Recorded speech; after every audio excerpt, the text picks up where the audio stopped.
బిడ్డల పెంపకంలో మనం చేసిన పొరపాట్లు, మనం చేసిన తప్పులు ఈరోజు బూమరాంగ్ అయ్యాయండి. మనల్ని చుట్టుకుంటున్నాయి. ఎంతోమంది వేలు కాదు కొన్ని లక్షల మంది ఈరోజు బాధపడుతున్నారు.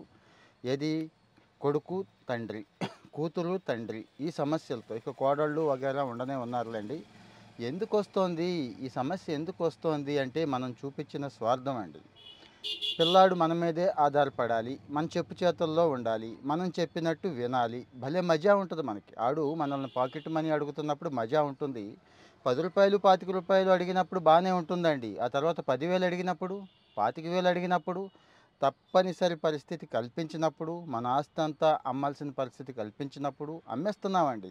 ఆస్తి అమ్మేస్తున్నాం, జీతం బత్యం పెట్టేస్తున్నాం, ప్రావిడెంట్ ఫండ్ల దగ్గర నుంచి అన్నీ తీసేస్తున్నాం. అక్కడ ఇక్కడ అప్పు తెచ్చి మరీ వాడి చదువుకో, ఇంకొక దానికో బళ్ళకో పెట్టేస్తున్నాం కదా! అది ఈరోజు ప్రమాదం ముంచుకొచ్చేసింది. మనం చేసే తప్పే ఇదంతా కూడా. మనం చేస్తున్న స్వయం కృపరాధం మనం అంటాం చూడండి, అది మనం తెచ్చేసుకున్నామండి. ఏంటి అంటారా? చాలా డీటెయిల్డ్‌గా చెప్తాను వినండి. పిల్లాడు పెరుగుతున్నప్పుడు బావుంటుంది. ముద్దుగానే ఉంటుంది. రూ. 10 అడిగినప్పుడు ఇంకా ముద్దుగా ఉంటుంది, ఇస్తాం. కానీ ఆ రోజు వాడికి కాస్త శుతిమెత్తగా అవసరమైతే 4 రోజుల తర్వాత ఒకటి పీకైనా గానీ, నీ సంపాదన నువ్వు సంపాదించుకోవాలి. నీకంటూ ఒక సైడ్ హస్టల్ ఉండాలి. సంపాదించుకునే మార్గం ఉండాలి అని ఎందుకు చెప్పమండి? ప్రపంచం అంతా చాలా దేశాల్లో బాగుపడిన అన్ని సమాజాల్లో, దేశాల్లో చెప్తున్నప్పుడు మనం మాత్రం చెప్పమండి. అడ్డొచ్చేస్తూ ఉంటుంది. మా తల్లిదండ్రులు చెప్పలేదు కదా! లేకపోతే ఇంకొకటి కదా అని మీరు అనుకుంటారు. తల్లిదండ్రులు చెప్పలేదేమో కానీ, ఆ రోజు వాళ్ళు పని చేయించాలండి. ఆయన పొలం పని చేస్తే మనం వెళ్లి సాయం చేసేవాళ్ళం గుర్తుందా? ఆయన గేదెల దగ్గర పని చేస్తే మనం వెళ్ళి కాస్త గడ్డి కోసుకురావడం దగ్గర నుంచి ఇలాంటివి చేసేవాళ్ళం గుర్తుందా?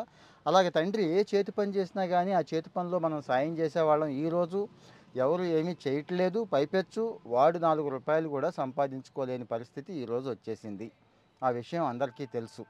ఇక బిడ్డ పెంపకం అయితే ఇంకొక రేంజ్ అండి. ఇంకొక రేంజ్.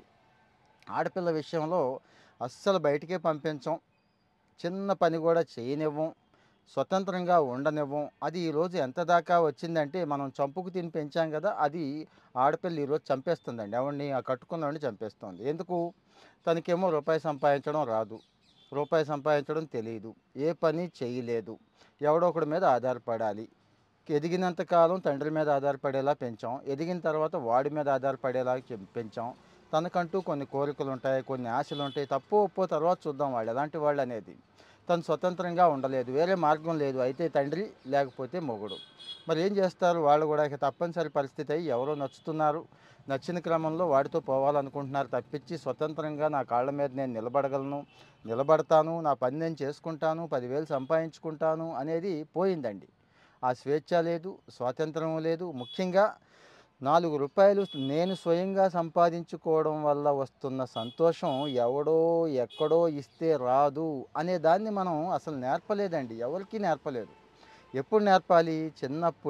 చిన్నప్పుడే వాడు చిన్న చిన్న పనులు ఇంట్లో చేస్తున్నప్పుడు కాంప్లిమెంట్‌గా రూ. 5, రూ. 10 ఇవ్వడం, ఏదైనా గిఫ్ట్‌లు ఇవ్వడం మొదలుపెట్టి తర్వాత ఈవెన్ ఎలాన్ మస్క్ లాంటోడు కూడా మీకు తెలుసు కదండీ! ఎంత దారుణమైన కుటుంబం అది. తండ్రి విపరీతంగా వేధించేవాడు.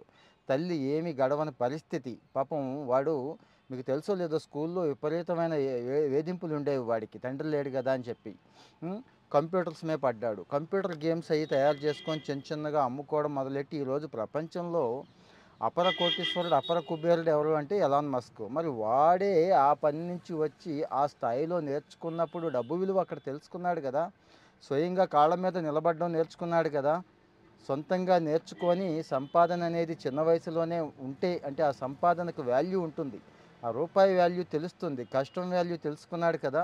మనం ఏం చేస్తున్నాం? ఇది పరిస్థితి. రీసెంట్‌గా కొన్ని కేసులు వస్తున్నాయండి. దాని గురించి అసలు డిస్కషన్. కడప నుంచి ఒక కేసు వచ్చింది. 80 ఏళ్ళు పెద్దాయన. పైన కొడుకుంటాడు. ఈయన కింద ఉంటాడు. కొడుకుని ఖాళీ చేసి పొమ్మంటున్నాడు ఇమ్మీడియేట్‌గా. ఇన్నాళ్ళు దగ్గరుంచుకున్నాడు. ఆ కొడుక్కి కూతుళ్ళు, కొడుకులు పుట్టేశారు. వాడికి 40 ఏళ్ళు వచ్చేసి దాటిపోయినాయి. వీడినిప్పుడు ఖాళీ చేసి పొమ్మంటున్నాడు. వాడేమో ఎందుకు చేతకానోడు. చేతకానోడు అంటే మీకు అర్థమైంది కదా! తండ్రినే పట్టుకొని, తండ్రి చూరే పట్టుకొని, తండ్రి ఇంట్లోనే ఉంటున్నాడు. ఆ చూరు పట్టుకొని ఎందుకు వేలాడుతున్నాడు అనేది మీకు అర్థమైపోయి ఉంటుంది. ఆ తండ్రి అలా పెంచాడు వాడిని. ఇన్నాళ్ళు ఎంజాయ్ చేశాడు. అబ్బా! నా కొడుకు నా దగ్గరే ఉన్నాడు కదా! నా కోడలు ఉంది కదా! మనవళ్ళు ఉన్నారు కదా! అనుకున్నారు. ఈరోజు తెలుస్తోంది ఆ భారం ఏంటి. ఆ బరువేంటి అనేది ఇప్పుడు తెలుస్తోందండి. వాడెందుకు పనికి రాకుండా అయిపోయాడు అని. చేతులు కాలాక ఆకులు పట్టుకొని ఉపయోగం ఏముందండి?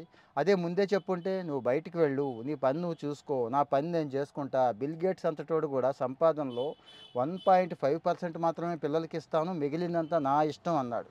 నా ఇష్టం అంటే జల్సాలు చేస్తాడా? సమాజానికి ఖర్చు పెడతాను అది సంతోషం అన్నాడు. సరే మనం సమాజానికి ఖర్చు పెట్టొద్దు. కానీ ఉన్నదంతా కొడుకులకి, కూతుళ్ళకి ఊడ్చిపెట్టి, లేని దాన్ని కూడా ఊడ్చిపెట్టి, సరే పెడితే పెట్టామండి. పెడితే పెట్టాం. వాళ్ళని ఎందుకు పనికిరాని వాళ్ళ కింద చేద్దామా? బేవర్స్‌గా చేద్దామా? ఇది కడపలో ఒక కేసు. రెండోది పల్నాడు కేసు చెప్తాను. ఒక రైతు, ఒక మాదిరి రైతే 10 ఎకరాల రైతు. మొత్తం పొలం అంతా అమ్మేశాడండి. కొడుకు చదువు కోసం.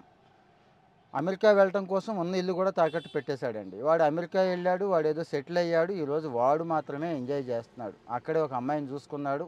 హాయిగా సెటిల్ అయిపోయాడు. ఇక ఇండియా కూడా రావట్లేదు. ఇతనేమో లబో దిబోం అని చెప్పి ఆఫీసుల చుట్టూ తిరుగుతున్నాడు. రీసెంట్గా తెలంగాణలో రేవంత్ రెడ్డి గారు ఓ ప్రపోజల్ తెస్తున్నారు. మీకు తెలుసు ముఖ్యమంత్రి గారు. 10-15% ఇలాంటి వాళ్ళ ఇలాంటి ఇలాంటి ఇబ్బంది పెట్టే పిల్లల ఆదాయాన్ని ఆ తల్లిదండ్రులకి జమేస్తే ఎలా ఉంటుందో చూడండి, పరిశీలించండి అని. అసలు 10-10% ఆదాయం ఈ రోజున బలవంతంగా ఎన్ని బాధలు పడి ఆయన తిట్టో కొట్టో ఒప్పించో కోర్టుకు లాగో ఆఫీసులకు పిలిచో వేయాల్సిన అవసరం ఏముంది? మనకు ఆదాయం లేదా? ఆలోచించండి. ఉన్న ఆదాయం అంతా వాళ్ళకి ఎందుకు పెట్టేయాలి? రూపాయి లేకుండా గడవని పరిస్థితి ఎందుకు తెచ్చుకోవాలి? ఈరోజు మళ్ళీ వాళ్ళనే ఎందుకు అడుక్కోవాలి? సరే ఇదంతా ఒకటైతే వాళ్ళని బేవర్స్‌గా తయారు చేశాం కదా! ఎందుకు పనికిరాని వాళ్ళ కింద తయారు చేశాం కదా! ఆడపిల్లనేమో అలా తయారు చేశాం. ఆడపిల్లలు ఏం చేస్తున్నారో మీరు ఆల్రెడీ తెలిసిపోయింది. ట్రెండ్ తెలిసిపోతోంది. తప్పక గుర్తుంచుకోండి. మన మన ఆస్తి మీద ఆశ, లేకపోతే మన ప్రాపకమో ఇంకోటో ఉంటున్నారు తప్పించి, తల్లిదండ్రుల మీద ప్రేమ ఎంతమందికి ఉంటుంది? మీరు చెక్ చేయండి. నేను నెగిటివ్‌గా అన్నానని కాదు. ఈ ట్రెండ్ కూడా పెరుగుతోందండి. మగపిల్లలు కూడా అలాగే తయారయ్యారు. వాళ్ళ కాళ్ళ మీద వాళ్ళు నిలబడ్డాన్ని, వాళ్ళు ఒక రూపాయి సంపాదించుకోవడాన్ని, సంపాదించిన దాన్ని ఖర్చు పెట్టుకోవడానికి, వాడి మీద వాడు ఇన్వెస్ట్ చేసుకోవడానికి, ఎంజాయ్ చేయడాన్ని మనం ఎందుకు నేర్పలేకపోతున్నాం? అదేమన్నా కష్టమైన విషయమా? మంచి మంచి ఎగ్జాంపుల్సే ఉన్నాయి కదా! చిన్నప్పటి నుంచే ఒక పని చదువుకుంటూ, ఒక పని నేర్చుకుంటూ, చక్కగా ఆదాయం సంపాదించుకుంటూ, రూపాయికున్న విలువ తెలుసుకుంటూ, ఓహో! పెద్దయ్యాక మా నాన్న ఆస్తి ఏది నాది కాదు. ఒక్క రూపాయి కూడా నాది కాదు. నేను సంపాదించుకుందే నాది అని ఆ ఫీలింగ్ ఆడికొచ్చినప్పుడు, నాన్నని, అమ్మని పట్టుకొని ఏలాడి, పీక్కు తిని, పీడించుకు తినే కొడుకులు ఉండరు కదండీ! నాన్న ఆస్తి కోసం గోతికాడు నక్కల్లాగా కాచు కూర్చున్నటువంటి కొడుకులు, కూతుళ్ళు ఈ రోజుకి కూడా ఎంతమందో చెప్పండి. అంటే మనలో కూడా ఉన్నాం. హిపోక్రసీ బయట పెట్టేస్తే మా నాన్నకి అది ఉంది కదా వస్తది. ఇది ఉంది కదా వస్తది. ఆ వస్తది అనే దాని మీదే ఫోకస్ పెట్టాం తప్పించి, మహా అయితే నాన్న ఎంత ఇస్తాడు? 10,00,000 10,00,00,000 ఇస్తాడు అనుకుందాం. నువ్వు సంపాదించుకుంటే, నువ్వు ఎదిగితే, నీ టాలెంట్ చూపిస్తే, నీ స్కిల్ చూపిస్తే దానికి 100, 1000 రెట్లు సంతోషం కదా! నాన్నది నాన్న దగ్గర వదిలేద్దామండి. అమ్మది అమ్మ దగ్గర వదిలేద్దామండి. మనది మనం సంపాదించుకుందామండి.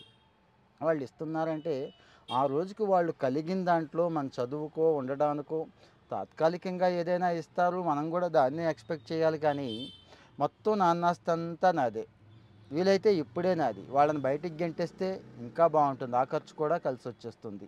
ఇలా ఆలోచిస్తున్నారు కాబట్టి పిల్లలు ఈరోజు ఈ సమస్య వచ్చిందండి. ఈరోజు ఏమవుతోంది? Old age people protection act అని ఒకటి తెచ్చుకోవాల్సి వచ్చింది. ఆ యాక్ట్ పనిచేస్తుందా అంటే మీకు తెలుసు.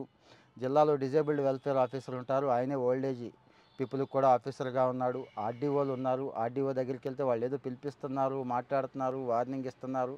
సుప్రీంకోర్టులు తీర్పులు కూడా చెప్పేసినాయి. ఏమని? ఇలాంటి వాళ్ళు ఏదైనా దొరికితే కనుక ఇలాంటి అదోపాలను చేస్తే రాసిన ఆస్తులను మళ్ళీ వెనక్కి రాయించండి అని చెప్పి. కానీ ఆస్తులు రాసిన వాళ్ళు ఎంతమంది ఉంటారండి? ఆస్తులు అమ్మేసి క్యాష్ రూపంలో ఖర్చు పెట్టేసిన వాళ్ళే ఎక్కువ మంది ఉంటారు కదా! వాళ్ళ పరిస్థితి ఏంటి? గవర్నమెంట్ ఎంతని చేయగలుగుతుంది? మనం కదా తప్పులు చేస్తోంది, పొరపాట్లు చేస్తోంది మనం కదా! ఇక్కడ మనం పొరపాట్లు చేసేసి, మన పెంపకాల్లో మనం లోపం చూసేసి, చిన్నప్పటి నుంచి వాడికి ఏదైతే చెప్పాలో అది కష్టం. ఆ రోజుకి అది చెప్పడానికి ఇబ్బందిగా ఉంటుంది మనకి. కానీ చెప్పండి, ఒకటికి 10 సార్లు అది చెప్పిస్తే వాడికి నాటుకుపోతుంది. యెస్, నా కాళ్ళ మీదే నేనే నిలబడాలి. నా సంపాదన నేనే సంపాదించుకోవాలి. నాన్న జస్ట్ సాయం చేస్తాడు. ఒకవేళ నాన్న దగ్గర 10,00,000 10,000 తీసుకున్నా మళ్ళీ ఇచ్చేసేలా ఉండాలి. అది సెల్ఫ్ రెస్పెక్ట్ అంటే. ఆ సెల్ఫ్ రెస్పెక్ట్ ఎక్కడ నేర్పారండి మీరు? నాన్న వెనకాల దాక్కోవడం, అమ్మ వెనకాల దాక్కోవడం, నంగిగా మాట్లాడడం, 4 రూపాయలు కాజేయటం. కాజేయటం అంటే ఇదే ఇలాగా. ఇవే కదా మనం నేర్పాం. దాన్నే ముద్దు, మురిపెం అని రకరకాల పేర్లు చెప్పుకున్నాం. ఈరోజేమో బాధపడుతున్నాం. చాలా దారుణంగా బాధపడుతున్నాం అందరం గూడా. నిన్న రేవంత్ రెడ్డి గారు ఇచ్చిన స్టేట్మెంట్ చూశాక నాకు అనిపించిందండి. అంటే అక్కడ తెలంగాణలో కాదు, 2 తెలుగు రాష్ట్రాల్లోనూ ఈ సమస్య ఉంది. ఈ సమస్య ఎక్కడి దాకా వెళ్ళిపోయిందంటే తల్లిదండ్రులను చంపేసేదాకా వెళ్ళిపోయింది. గెంటేసేవాళ్ళకి ఎలాగో గెంటేస్తున్నారు. ఆడపిల్లలను సరిగ్గా పెంచకపోవడం వల్లే, నేను మళ్ళీ మళ్ళీ గుర్తు చేస్తున్నా, ఆడపిల్ల వాడిని చంపేస్తే తల్లిదండ్రులకి ఏంటి సంబంధం? బాగానే పెంచాం కదా అని మీరు అంటున్నారండి. ఆడపిల్ల ఆడపిల్ల ఎలా పెరగాలంటే మగపిల్లాడు ఎలా పెరగాలో అలాగే పెరగాలి. తన ఉద్యోగం తనకు ఉండాలి, తన కాళ్ళ మీద తను నిలబడాలి. తనకు నచ్చిన వాళ్ళతో తను మాట్లాడనివ్వండి. తెలుసుకోవాలి కదా, ఏ మగాడు ఎలా ఉంటాడు, ఏ మగాడు ఎలా బిహేవ్ చేస్తాడని. అసలు ఎవడిని కలవనివ్వకుండా, మనం ఎవరితో ఇంటి పక్కోడితో మాట్లాడనివ్వకుండా చేస్తే, ఆ పానీపూరివాడో, బజ్జీవాడో, లేకపోతే బయట గ్యాస్ స్టవ్లు అమ్ముకునే రిపేర్లు చేసుకునేవాడో అలాంటి వాళ్ళు వచ్చి బేబీ పప్పి అది ఇది అని చెప్పి చక్కగా వీళ్ళని వల్ల వేసుకోవడం. వీడికేమో వీడే కనిపిస్తూ ఉంటాడు ఆమెకి, రాముడిలాగా దేవుడిలాగా. పోక ఏం చేస్తుంది, వాడు ఈమె కలిసి చేస్తున్న పనులు మనకు తెలుస్తున్నాయి. ఇక మగపిల్లల గురించి ఎంత తక్కువ చెప్పుకుంటే అంత మంచిది. ఇబ్బంది పడుతున్న తల్లిదండ్రులు మీకు తెలుసండి, మీకు తెలుసు, మీ అనుభవంలోనే తెలుసు. నేను అన్న దాంట్లో ఏదైనా పొరపాటు ఉంటే నెగిటివ్గా తీసుకోకండి. ఈ ఈ ఆలోచన ఈ ఆలోచన చెయ్యాలండి. చేయకపోతే కష్టం, రేపటి రోజు ఇంకా మనం తట్టుకోలేము. ఎందుకంటే మనకి లైఫ్ స్పాన్ పెరుగుతోంది. ఈరోజు 70 సంవత్సరాలు బతుకుతున్న వాళ్ళు రేపు ఇంకో 10-15 ఏళ్ళ తర్వాత 80-90లో కూడా బతికే ఉంటారు. ఒక రూపాయి కూడా ఆసరా లేకుండా, మనుషుల ఆసరా లేకుండా, మీ ఫైనాన్సెస్ మీ దగ్గర లేకుండా, మీ సేవింగ్స్ మీ దగ్గర లేకుండా, మీ ఆస్తులు మీ దగ్గర లేకుండా ఎంతని కష్టపడతారు? ఈ కొడుకులు కోడళ్ళు కూతుళ్ళకి ఏమన్నా పోనీ నొప్పి ఉందా? కాళ్ళు చేతులు లేవా? జ్ఞానం లేదా? చదువు చెప్పించలేదా? ఆలోచించండి. కామెంట్లో మీ ఒపీనియన్ చెప్పండి. ఇలాంటి విషయాలు డిస్కస్ చేస్తూ ఉందామండి. ఎందుకంటే ఇలాంటివి డిస్కస్ చేయాలి. డిస్కస్ చేసి 10 మందితో షేర్ చేసుకుంటే తప్పించి మార్పు వస్తుందా అంటే ఏమో డౌట్గానే ఉంటుంది. ప్రభుత్వాలు ఎన్ని చట్టాలు చేసినా, పోలీసుల దగ్గరికి, ఆఫీసర్ల దగ్గరికి, కోర్టుల చుట్టూ ఎన్నిసార్లు తిరిగినా కానీ మనం సరి చేసుకోవాల్సినవి కొన్ని ఉన్నాయి. సరి చేసుకుందాం. Thank you.